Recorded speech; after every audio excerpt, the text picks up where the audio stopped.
गांधी तो खुद अपने समाज के लिए जननायक नहीं है। जिस समाज के वो है उस समाज के लोग उनको अपना समाज मानने को तैयार नहीं है। तो ये दलित समाज के जो दलाल टाइप के लोग हैं, जो दलित समाज उनको दलित का नेता नहीं मानता है, वो लोग राहुल गांधी को जननायक घोषित कर रहे हैं। तो ये तो उनकी अपनी समझ है, उनकी अपनी लोभ लालच है। लेकिन जननायक और ये जो कहने वाला बात है, पहले अपने समाज के लोग उनको तो एक्सेप्ट करें, उसके बाद तो दूसरा कोई एक्सेप्ट करेगा। मुसलमान उनका ठीका लेकर बैठा हुआ है कि राहुल गांधी को नेता बनाएगा, तेजस्वी यादव को नेता बनाएगा, तेज प्रताप को नेता बनाएगा, नीतीश कुमार को नेता बनाएगा। मुसलमान सबका ठीका तो नहीं लिया है।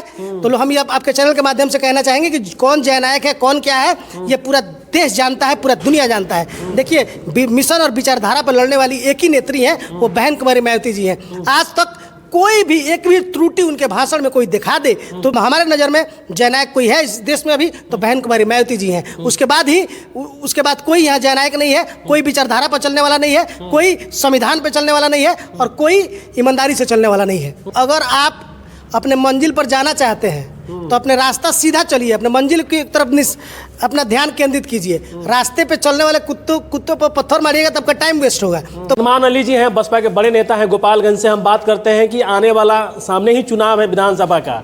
क्या लगता है कि मुस्लिम समाज के लोग बसपा पे भरोसा करेंगे, बसपा के वोट करेंगे? तमाम मुद्दे पर ही बात करेंगे। भैया बहुत बहुत स्वागत है जी, आपको भी बहुत बहुत धन्यवाद। क्या लगता है कि मुस्लिम समाज इस बार साथ देगा बसपा का?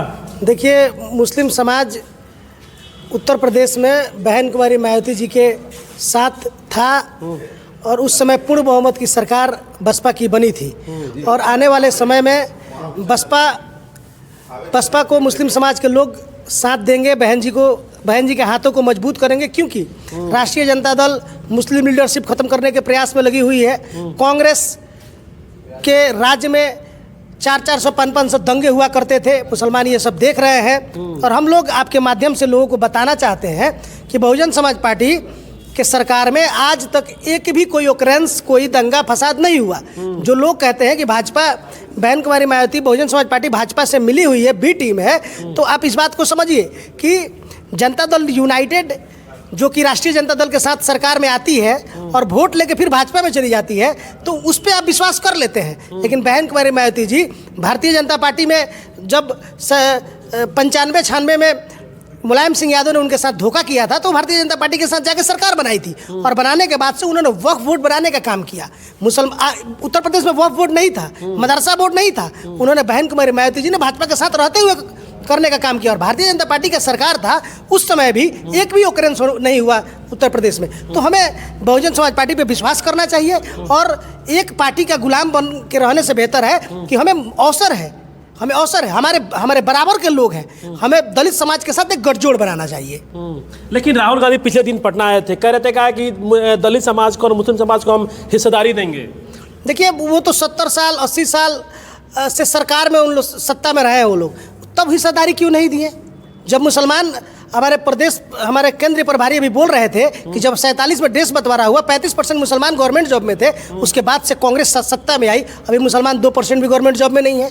तो हिस्सेदारी क्या? आपने तो हमारा रोजगार भी छीन लिया, हिस्सेदारी आप क्या देंगे? तो हिस्सेदारी तो वो सब बरगलाने वाली बात है। भाजपा के डर दिखाकर कांग्रेस चाहती है कि मुसलमानों का वोट ले ले, लेकिन मुसलमानों को सोचना चाहिए कि बहुजन समाज पार्टी एक ऐसा विकल्प है कि वो मुसलमानों का हित सुरक्षित है बहुजन समाज पार्टी में। अगर बहुजन समाज पार्टी को मुसलमान साथ देते हैं तो निश्चित ही सरकार बनेगी, तो कोई ऑकरेंस कहीं नहीं होगा और मुसलमानों के लिए योजनाएं चलाई जाएंगी, मुसलमानों को हिस्सेदारी दी जाएगी, मुसलमानों को सरकार में हिस्सेदारी दी जाती है, बहन कुमारी मायावती जी देती हैं, कांग्रेस तो सिर्फ लॉलीपॉप देती है। सबसे बचना चाहिए हम लोगों को और वोट बसपा को ही करना चाहिए। लेकिन देखिए, कुछ दलित समाज के नेता हैं, चाहे वो राजेंद्र गौतम हो गए, चाहे रतनलाल जी, ये कह रहे हैं कि हमारे जननायक हो गए, ये जननायक है हमारे लिए। कौन जननायक है? राहुल गांधी जी।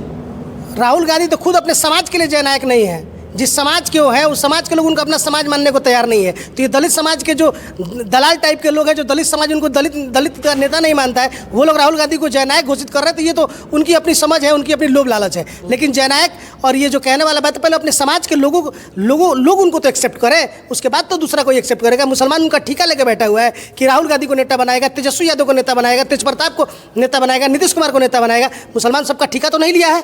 तो हम ये आपके चैनल के माध्यम से कहना चाहेंगे कि कौन जननायक है, कौन क्या है, ये पूरा देश जानता है, पूरा दुनिया जानता है। देखिए, मिशन और विचारधारा पर लड़ने वाली एक ही नेत्री हैं, वो बहन कुमारी मायावती जी हैं। आज तक कोई भी एक भी त्रुटि उनके भाषण में कोई दिखा दे तो बसपा बस तो आके कहे कि ये एक त्रुटि हुई है बहुजन समाज पार्टी के सुप्रीमो के बयान में, लेकिन राहुल गांधी हुए, नरेंद्र मोदी हुए, ये लोग झूठ बोलते हैं, बयान में झूठ बोलते हैं, भाषण में झूठ बोलते हैं और लोभ लालच का बात करते हैं। बसपा ये नहीं करती है। हमारे नज़र में जननायक कोई है इस देश में अभी तो बहन कुमारी मायावती जी हैं। उसके बाद कोई यहाँ जननायक नहीं है, कोई विचारधारा पर चलने वाला नहीं है, कोई संविधान पर चलने वाला नहीं है और कोई ईमानदारी से चलने वाला नहीं है। लेकिन दिल्ली यूनिवर्सिटी के प्रोफेसर हैं रतन लाल, आए दिन जिस तरह से बसपा पर कमेंटबाजी करते हैं, कहते हैं कि बसपा वाले बीजेपी के लिए काम करते हैं, लेकिन देख रहे हैं कि कांग्रेस ज्वाइन कर लिया आजकल उनके एथी में देख रहे सभा में दिखते हैं। देखिए, कहा गया है कि अगर आप अपने मंजिल पर जाना चाहते हैं तो अपने रास्ता सीधा चलिए, अपने मंजिल की तरफ